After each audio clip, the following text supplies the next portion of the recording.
Hey everyone, I basically want to come and do another short video showing you all exactly what I displayed to my class, the Punnett square.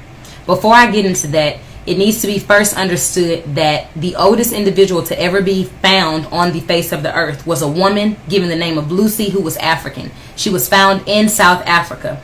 This literally ended all arguments that anyone on the face of the earth did not come from African people. That means that African people are the father and the mother of the entire universe. Now, the Punnett square. This is what a Punnett square is. This is what we use in science to display genes and genotype. This right here is 5 groups of people, the 5 groups of people of color. You have the black, who is the African, the brown, who is considered the Middle Eastern, the red, who is considered the Native American or the Latin. You have the yellow, who's considered the Asian, and the white, who's considered the European, just to keep it simple. Now, these 2 big X's display the African, because we are genetically dominant. Anyone that doesn't understand that black people are genetically dominant is a person that has first been miseducated on themselves.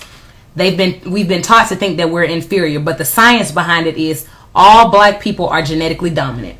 Now, those 2 small X's are white people, recessive. White people are a recessive gene.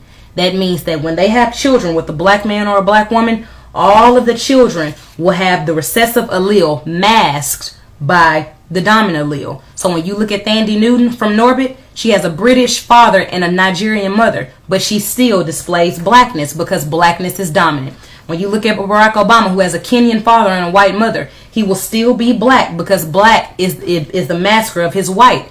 It's literally dominant. The same thing goes for Tiger Woods. So literally, anytime a black has a child with a brown, the child is now black. Black has a child with the red, the child is black. Yellow, white, the exact same thing. This is where racism comes in. White people are literally 16 to 18% of the entire world population, making them the minority. The thing about whiteness is it's a recessive gene.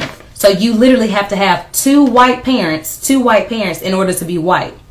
So when Dylan Roof says you're raping our women, what does he mean by that? He means that anytime a white woman has a child with a black man, those children are not white anymore, because in order to clarify as white, you have to be 100% white. Well, to the people that are already the minority, it is extremely important to hold on to the genetics that they already have, because their genetics are already recessive. So think about prison. Why are so many black men are in prison? Because if you're in prison, what are you not doing? You are not having children. Why does it seem so many black American men are turning homosexual? So many black women are lesbians. Because if you are lesbian homosexual, you are not what? You are not procreating your race. The basis of racism is white people understanding that if we do not kill black people at all times, that they will eventually kill us. So when you look at black men being pulled over by oftentimes European police officers, shot and killed for no reason, is because they subconsciously understand that if I do not kill him, that he's going to kill my children with his genetics. Racism is not simply somebody hating you because, you got this fly car, because they don't want to see you do well. White people do not want to go extinct. So in order for them not to go to extinct, they created a system called racism, white supremacy, in order to kill black people.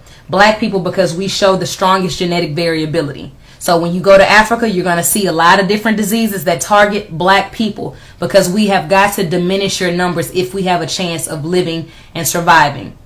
This is the reality of racism. So we've been taught to hate our skin. We've been taught to hate our lips. We've been taught to hate our wide noses. We've been taught to hate everything about blackness, because really we're dominantly strong.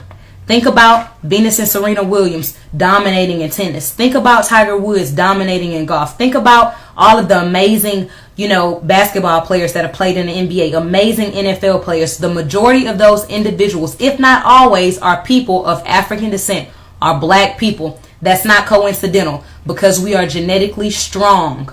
We are genetically stronger than any individual on the entire face of the earth, and the European knows that. So if he wants to live for the next 200 years and have blue-eyed, blonde-haired children, then that means unfortunately he has to kill us.